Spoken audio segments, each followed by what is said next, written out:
बाल मत हिलाओ। I am Pawan Singh, you are Ravi Kishan.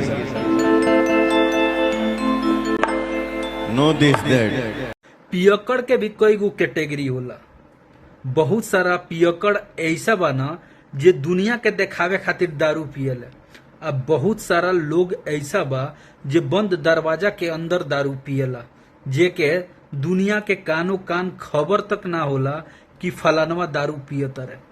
अब रउआ बताई, रउआ लोग कौना नजर से पवन सिंह के देखता नहीं लोग? पवन सिंह के बहुत सारा लोग ऐसा होई, बहुत सारा लड़का ऐसा होई, बहुत सारा ऑडियंस पवन सिंह के ऐसा हुई है जो पवन सिंह के आइडल मानत हुई है, जो पवन सिंह के सब चीज हूबहू करत हुई है या मतलब करे के चाहत हुई है। लेकिन रउआ लोग देखी लो जे के करोड़ों फैंस होके, जे के करोड़ों मतलब आइडल माने वाला लोग होके, अगर वो लोग के बीच में ये शख्स अगर अपन परफॉर्म करता तो देखी फिर देखला से तो यह पता चलता जे इंसान मतलब एकदम दारू बेहिसाब पीले बड़े। इनके इंग्लिश बोले के स्टाइल देख ली। फिर बगल में सीनियर खड़ा बा रवि किशन, और पवन सिंह से हर टाइप से सीनियर बड़ा, चाहे उनके प्रोफेशन देख ली या प्रोफाइल ही काहे ना देख ली, हर चीज से सीनियर बड़े। और जो रवि किशन कर दिले बड़े ना, वो पवन सिंह के बस के बाहर के चीज बा। पवन सिंह बस यही चीज में माहिर बाड़े। हाँ, गाना बढ़िया गावेले, इनमें तो दूर आए नहीं खेल, आदमी भी बढ़िया हुआ, लेकिन जब मार ले पौआ तो का बोलता रहे स्टेज पे, इनके खुद भी पता ना रहेला। रउआ लोग देखी लो, जे नॉर्मल इंसान रहेला ओके बात करे के स्टाइल देख ली, आ जे ज्यादा ढरका रहेला ओके खुद ब खुद रउआ लोग देख ली लो, ठीक ना। तो यही से एक बार सोचे के चाहिए पवन सिंह के, जे हमके चाहे वाला भोजपुरी श्रोता के मतलब करोड़ों में तादाद बा, और जौन ना ऑडियंस के सामने हम आज परफॉर्मेंस देवे जातनी या परफॉर्म करतनी, तो का मतलब ई कईल उचित बा? ना करे के चाहिए पवन सिंह के। और दारू पिए के मना नहीं खे, लेकिन दारू पी के स्टेज शो ना करे के चाहिए। और दारू पीला के बाद अपन छोट आ बड़ के तो इतना तो लिहाज रहे के चाहिए, के सीनियर बा के जूनियर बा।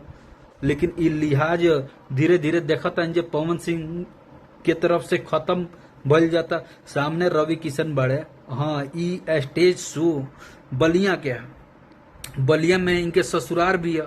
और आप बताएं, जे ससुरारी में जाके दारू पी के स्टेज शो करता रहे, तो वही जगह लोगवा का बोलत हुई,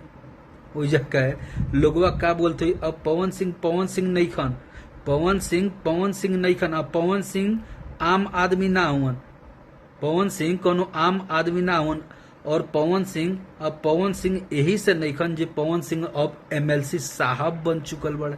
तो का एमएलसी साहब के ये सब शोभा देता जे मतलब वो ढरका के स्टेज शो कैल? तो आप लोग के कहाँ तक उचित लागत हमरा पता बा। जे पवन सिंह के फैंस लोग आज हमके कमेंट में गाली भर भर के दी, लेकिन जो वाजिब बना उहे हम वाजिब बात करे आइल बने। जे दारू पी के पवन सिंह के बिल्कुल भी स्टेज शो ना करे के चाहिए। दारू पियस, लेकिन बंद कमरा के अंदर दारू पियस, पब्लिक में आके अपन दारू के जो मतलब स्वैग बा, उस स्वैग मतलब ऑडियंस के रूबरू ना करावस। और रहल बात रवि किशन के सामने खास करके एक टाइप से मतलब लैंग्वेज भी प्रयोग ना करे के चाहिए पवन सिंह के। कहे कि पवन सिंह वैसे शख्सियत का नाम है जिसका चाहने वाला करोड़ों है, जो गाना का चाहता है, जो मूवी चाहता है, जैसे स्टेज शो चाहता है, हिट करा देता है अपने बलबूते पे। तो जिसके चाहने वाले करोड़ों की संख्या में हो, वो शख्स के पब्लिकली ए तरह दारू पी के स्टेज शो ना करे के चाहिए। बाकी सब हमारी वीडियो आप लोग के कैसन लागल अगर वीडियो अच्छा लागल होके तो दबा के शेयर करी जा, कहे कि आज ई कमेंट बॉक्स में भर भर के गाली मिली, ये हमके भी पता बा, लेकिन हम अपन ओपिनियन देनी है जे का पवन सिंह के दारू पी के स्टेज शो करे के चाही। तो आप लोग अपन प्रतिक्रिया जरूर दे। और दूसरी चीज, जे नशा में ना होला ओकरा से आप लोग बात करके देख ले, और जे नशा में होला ओकरा से बात करके देख ले, जमीन आसमान के अंतर हो जाला। तो बहुत सारा लोग के ई भी कमेंट है जे का तू पियावे गई रहा, या तू देखे गई रहा, या तू ढरका के पियावत रहा।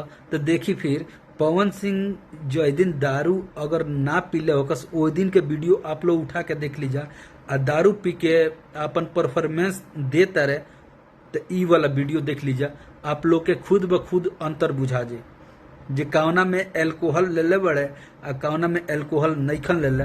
और दूसरी चीज ई बात जो अब इनके ना करे के चाहिए, काहे कि अब सिर्फ सिंगर एक्टर नईखन, अब ई जनता के प्रतिनिधित्व करे वाला शख्स बन चुकल बड़े, MLC बन चुकल बड़े, तो इनके ना करे के चाहिए। बाकी सब आप अपन विचार कमेंट बॉक्स में जरूर दी। और दूसरी चीज, गाली दे लेकिन सोच समझ के गाली दे गाली दे लो लेकिन सोच समझ के दे लो। तो पवन सिंह के कट्टर वाला फैन बानी, तो पवन सिंह के ई भी क्षमता रखी जे पवन सिंह जो गलत काम करते रहे ओके लोग के बतावे के भी क्षमता रखी और सुने के भी क्षमता रखी। बाकी हमार वीडियो कैसा लागला दबा के शेयर करी जा। जय हिंद, जय भोजपुरी।